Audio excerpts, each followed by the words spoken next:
This was probably my favorite of the three, even though I think Long and Long Ago was the best of them. It's about your time in as a bank teller. Uh, there are several characters and scenes. They're almost like vignettes, and it all leads to your ultimate firing or being laid off. Uh, Speak a little bit about that. There's a bunch of great scenes. Some of them involve nudity. Um, there's I believe there's a recreation of a scene that you had in True Life where this one, I think she's a Spanish woman. She tries to get you to have sex with her, and she puts a key down her bra and locks you in a room, and then you get it out and tie her up and get out of that situation. But then you're shortly fired after that. Well, this is about working in a bank, and I actually, this time, I think used the real bank name because it's been defunct now for over a quarter century. It's called Columbia Federal Savings Bank. Um, and it's a, it's basically, in a lot of ways, it's very similar in construction to Long and Long Ago. Instead of my family, though, it's the people I worked with at the bank. A lot of the tellers who were in their early 20s, as I was 30 years ago, or 31 years ago now. And there's a couple of there's a scumbag, older Puerto Rican woman who was my supervisor, and yeah, it's from True Life. I changed the circumstances a little bit. In real life, I had to escape the room out a window, which was I wrote in True Life. But here I just for dramatic purposes, Danny walks out the door after having tied her up and pretending that he's attracted to her. But it like with Long and Long Ago, and you know, if if God were alive, and a few other of these longer plays, um, there's not any dramatic arc, and this is a good example. Even though it's a comedy, it has some dramatic moments. Of You don't need melodrama. We've talked before about how some of even the great playwrights, the modernist playwrights, resort to melodrama in their plays. Someone has a secret. Someone they don't want this to get out or whatnot. And here we just see a lot of scenes of the people interacting. Danny initially is trained by two tellers. One, an older Italian one named Bernadette, and then there's this beautiful girl named Maureen Gonzalez, who everyone calls Mo, and those two plus another older foul-mouthed woman named Rose are sort of like they call themselves the Four Musketeers there at the bank. They were very friendly, and in real life, those are the three other people that most affected me. But then there's some interesting side characters. There's a black girl who works there that Danny tries to mesmerize, and then there's a short paranoid kid who gets robbed and becomes even more paranoid. And there's a couple of girls. One that Danny does have sex with, a blonde frizzy girl who's a hot little number who's drinking, and Danny ends up having to. She gets dumped in his lap basically by her best friend who also works at the bank, who's a real snooty type. And then there's even a girl who was having an affair with one of the bank managers there, and she's like, now I call him Dicky in the play, and he's like, now you listen to Dick, Dick's got something important to say, everyone listen to Dick. I thought that the communion of the workplace was interesting. I don't think I've seen that in drama before. Well, but it does exist. People do get close to each other, and even if they don't become close friends, they do develop sort of a camaraderie. Yeah, and I to a certain degree we see some of that in some of the other plays that deal with his working at Five Fest supermarket. But here, I only worked there for 8.5, 9 months, and those people left an impact on me, especially the girl Mo, the other two older ladies too. But the character of Mo Gonzalez was one of these people that I don't think I'd ever written about her. I mean, in True Life, I may have mentioned the character as a minor character just in the scene there. but she was this really beautiful girl. I mean, she was almost as curvaceous and boobalicious as the Francine character in one of the Big Four plays. But uh, there was something she was always. She had this boyfriend that she was always having issues with and whatnot. And there were many times when she seemed to be flirting with me or to be interested in me or like me and wanted something more. But it never seemed to happen. And she could never bring herself, apparently, to uh, divest herself. And it's sort of like that's one of those few females that I wonder sometimes what might have happened. And in the end, the last thing we see of her is see her legs as she's walking away outside the bank. That's the last Danny sees of her. Um, but there are a lot of interesting scenes, and there are a lot of characters. There's a girl named Lupe Lopez, and uh, there's a guy Joey Notorious. No, Johnny Notorious, uh, and and so it's again putting together these funny little scenes, boom, boom, boom, boom, boom, and then later on, some of these characters that have been well developed in their scenes with Danny, they meet and you see how they interact, and it gives a real slice of life about the way people are or were in the late I 20th do century. feel because it's in memory, some of it is redeemed, but some of the dialogue can seem a bit forced in parts, like when Danny's talking about in the year of our Lord and Icarus, stuff like that. Even if it's like that, the fact that the characters can keep up with him in some capacity, I feel is in it has to be in the constraints of memory. But I do think it's interesting how I was mentioning to you before how the characters are very perceptive of his intelligence. They're saying it's Danny's like a philosopher. I I don't think that people are that perceptive in real life. So that's where I think that the memory frame helps, because I may be perceptive to your intelligence, Dan, but I don't think many people are often.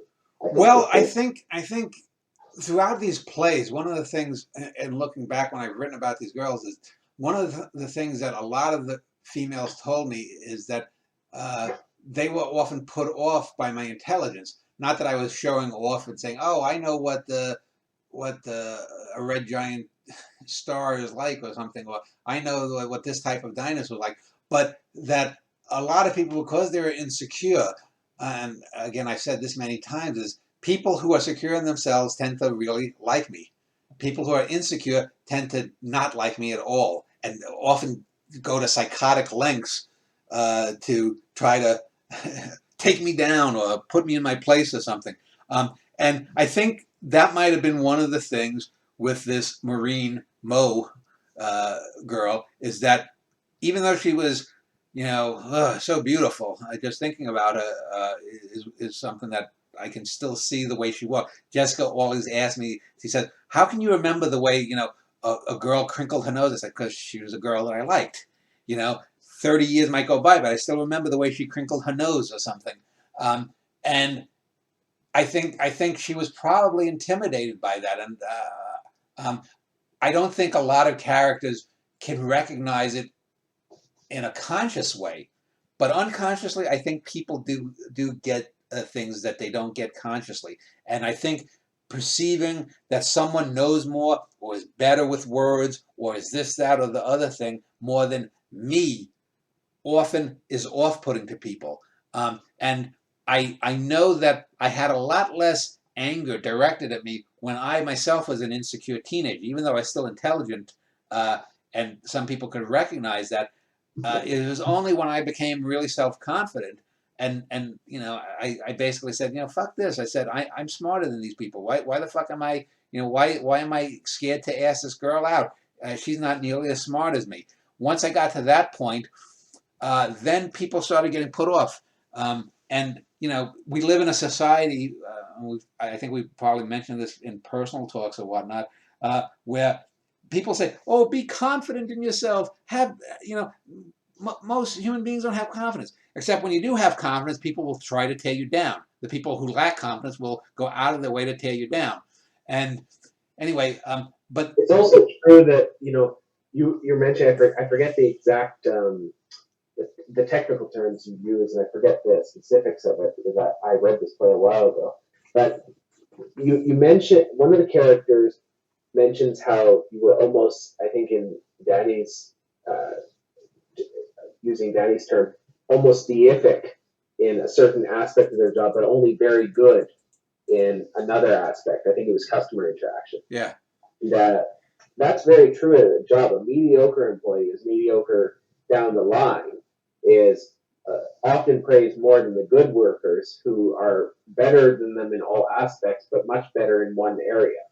yeah. Um, Yeah, that's certainly true, and it's when Danny is talking with some of the bosses that later get fired, and the whole thing revolves around some missing money, and it was basically pennies. I mean, it was like if there was $200 that went missing over an 8 or 9 month period. I mean, this is a bank that even almost over 30 years ago had like $500 million in assets, and it's like, I mean, I'm not saying they shouldn't have looked into it, but they totally overreacted. They totally drove off a lot of people. The character of Bernadette ends up wanting to quit and quitting. Danny gets fired. Some of the supervisors get fired. A few other people get fired in other departments. What? Marlene gets fired as well. Mo. Oh no, Maureen quits. She was she she Okay. she she she she had enough, and she just walked out and said, basically fuck it and whatnot. And um, you Oh know, yes, I think I know what you mean. I think she was fired on Friday, and you were fired. No, she quit on Friday, and you were fired on Monday. so yeah, and Yeah. and but again, the you get a real good sense of the characters in different situations. Uh, the girl Fawn, who Danny does bang, uh, we get, we see how flirtatious she is and whatnot, and she's, Just as you're eating a meatball sub. yeah, and but even before that, with the other girl who's uh, considers herself the goddess of the store, the goddess of the bank rather. What do I call it? Deanne. Deanne, is friends with her, and it's clear though that if you look at the play and reread it, or you to watch it, that Fawn, despite being a hot little blonde number, has a deep inferiority complex, being the friends of Deanne. Even though she's cute and sexy in her own way, she's clearly the ugly friend. She suffers from the ugly friend complex from this Deanne character, and the character of Mo doesn't have is friendly with the two older ladies. She doesn't really interact with the younger kids, and that's true in real life. And I think it was because someone like this Deanne probably felt threatened by someone like Mo, who was even better looking than Deanne was, who was a good looking girl. What do you think of the last scene where I believe it's a Spanish woman? She traps you in a room and tries to seduce you. Well, not seduce you, basically initiate rape. Well, I mean, it's one of those things, and I think it's funny, but it's one of those things that And nowadays. then Patty gets a good zinger where he says, "I finally fucked you," as he traps her in the room. Yeah, yeah, and uh, and that ends, and literally that was the final name of the call. And speaking, we spoke about Slaughterhouse-Five. Danny's reading Vonnegut in this play too. When she comes and she starts massaging him, she's constantly putting her hands on. And then we find out at the end of the play that she then started harassing the nervous guy, Davy Boy. And then there's another woman there that Danny almost has sex with, a married woman. Forget what I call her. What did I call her? Leanna, I think. Leanna. You know that the Spanish woman was stealing from the bank as well. Yeah, she was. She ended up stealing, and I talk about how the money had there had been a few missing bits of money before she came, but that gave her the perfect opportunity to say, well, it couldn't be me because it started before it happened. But I did find out 6 months or a year later that she did get fired. But I wanted to just mention the married woman. Here we see Danny again showing a sense of principles that I do have a handful of times through the plays. Uh, we've seen Danny be unscrupulous, but we've also seen him show principles, especially with some of the girls. And here's a good example where Danny doesn't want to have sex with her because she's still legally married. And what happens a few days after, you know, they they don't have sex? She's going after the Johnny No character. Mhm. Yeah, I think this was a great play.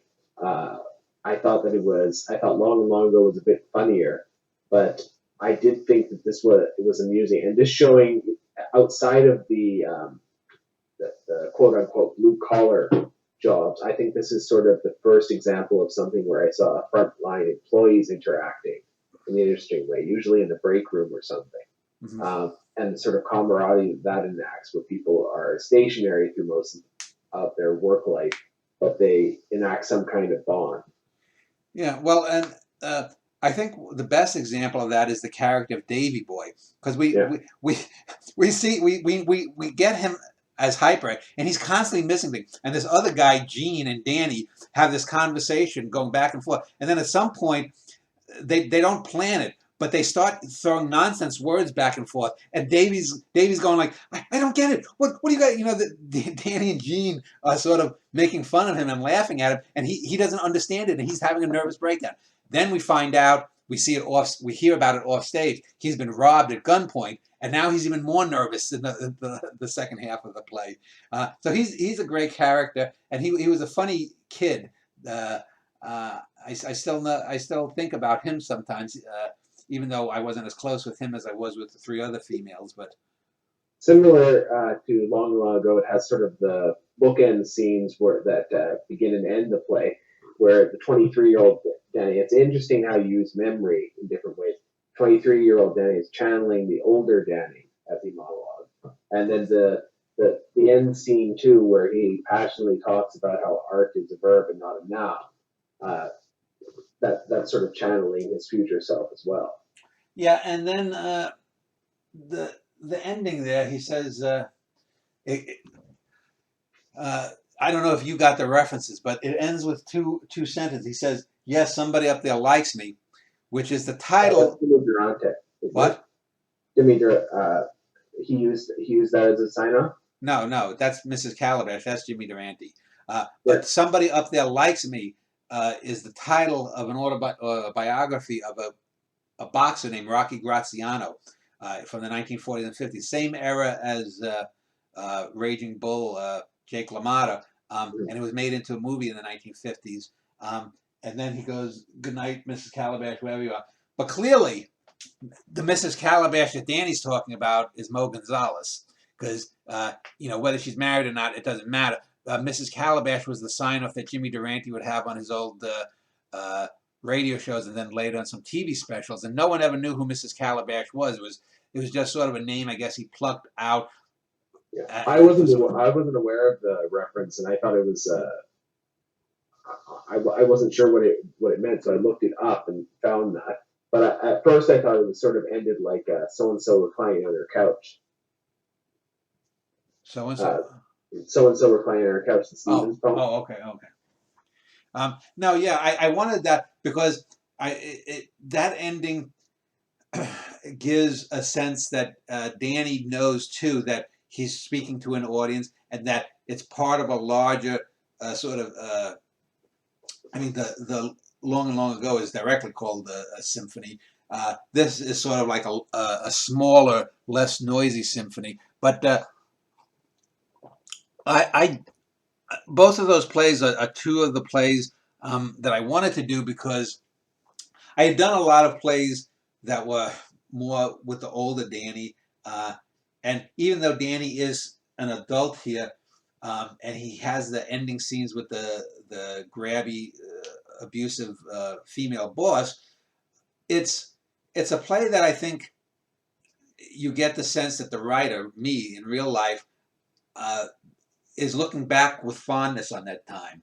Uh, Mm-hmm. in the same way, I think Long and Long Ago You get that same sense of fondness, and again, even within the play, and anyone who just reads or watches an enactment of that play would get the sense that I think that Mrs. Calabash is the reference back to Mo Gonzalez, and it for all of the plays that what You would say that it's from any of the female characters, or perhaps some kind of metaphor. It's an interesting way to end the play. yeah. Go ahead. I thought that I have to say the quote unquote seduction scene I thought was pretty hysterical for the most part. How she tries to get him off with all of her bizarre and slang terms in order to get, turn him on or something. Well, and how when he sort of just consigns himself to playing her so that he can get the key. And yeah, and there's I forget the actual moment, but you can in the play it becomes a look on Danny's face, and he finally gets it that in order to get out of there, he's going to have to pretend and that he likes her. And he sort of realizes something like that is going to happen earlier when he's reading Slaughterhouse Five. Yeah. Because when she leaves the room, he sighs. Yeah. As if something else is coming. Yeah, and the character of what do I call her? Lenore? Lenore. The character of Lenore is a character that she you didn't really hear much of a Spanish accent on her when she was normal, but when she was trying to be sexy, she'd be like, "Oh, La Bamba, La Bamba," she'd use names like that for me. I'm like, La Bamba. What the fuck is that? Oh, come on, Bamba. Come on, Bamba. And you get that she's trying to, because I guess she thought that all white guys must have liked Latinas, so she was trying to act more Latina than she also tries to indulge some sort of bizarre fantasy where she wants to be his slave girl. Yeah, and but again, you get. This is one of the plays that I think we get a really good plenum of female characters, because we have the noxious boss, we have the girl that Danny really desires, but I could have been more aggressive in pursuing her, but it probably would have pushed her away. So Danny not only shows restraint with the married gal, but also in not emotionally pushing Mo too much, even though he ends up missing out on her. He does have sex with the blonde girl. There's a couple of other girls that work there. There's the black girl. There's a funny scene with the fat girl who the goddess girl and the blonde, sort of push off. And then the two older women. And Danny also is comfortable with the female bosses when they're giving him a review. But the character of Rose is another really well-sketched character. I could imagine the character of Rose and Aunt Darla ever getting into an argument. That would be funny. And then I always had a lot of affection for the real-life Bernadette, and I think that shows through in this play that it's not a mother-son thing, but it's almost like she's an older sister. And they still stick with me, and I think the play puts a sense that Danny not only has sexual feelings for Mo, but has a deep bonds with the two older women, Rose and especially Bernadette. I wanted to just ask you, it just came to me, but you write a lot about your rejections from girls, and the one that you've succeeded with, I know that you put Jess in the present day, but did that just not seem as dramatically palpable to you in your pursuance of Jess? Or do you just not want to write Jessica doesn't like writing about it. She's still, a couple of months ago, she's like, "Yeah, I don't like that Jessica Wagner, that fucking cunt." And so I try not. It's funny because who was it? Oh, Dylan Wall, now goes by David Wall. When he read originally my 4 True Life books, he was like, "Well, why did you write about Jess in your romance one?" Because Dylan would have gone into that. I said, well, Jessica didn't want me to write about it. It's that simple. And I got to live with her. And so, but I told her that I'm definitely going to be using Jessica, your alter ego, in a play, in some of these plays. Now, Jessica appears in what, 7 or 8 out of almost 60 plays. So I don't overuse her. I use her in the right ways and whatnot. I also have used Megan Morrow in a few plays as she's the main female character in the musical that I'm writing now. And But you're saying if Jess was out of the picture, if she leaves you for some kind of hot, muscle-bound guy, maybe you can use her then? I probably wouldn't. Not. No. I mean, I wouldn't do. So I would make Jessica a character who's commenting with me, and you get a sense of Danny and Jess's relationship. But I would never. I don't think I would ever write about how I met Jessica or whatnot. Now, if she was dead, maybe. But as long as she's alive and objects to it, I wouldn't. As long as she's a threat. But so I mean that's it. The first and the third of these plays were the most fun to write. But then again, it's always interesting to push yourself and do different things, which is like the play about the Denuda girl was a way to test yourself. And getting back to what we talked about before we were recording, you have to also get out of your comfort zone. You can't just write about what's comfortable to you. As I said, the character of Denuda, I knew the least about. I knew that there was something with her mother. Her mother had died, or her mother was deathly sick, and that's why I didn't see her for the last 2 or 3 months of school. If that hadn't happened, I probably would have at least attempted to ask her out, and who knows what would have happened. Probably nothing in the long term, but who knows?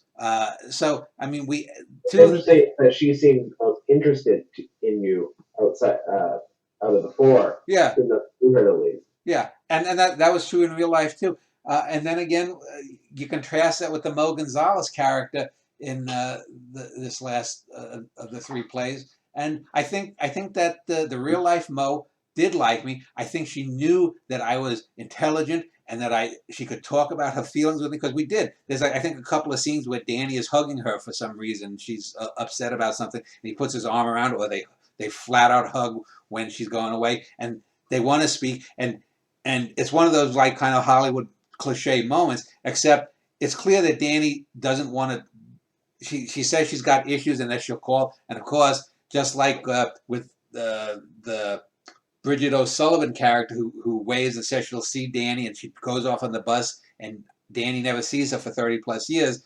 Same thing with the Mo Gonzalez character. She says, let's keep in touch and whatnot, and I never saw her again. So Dan Schneider lost many battles in the sexual wars, but hopefully everything worked out well, I think. So.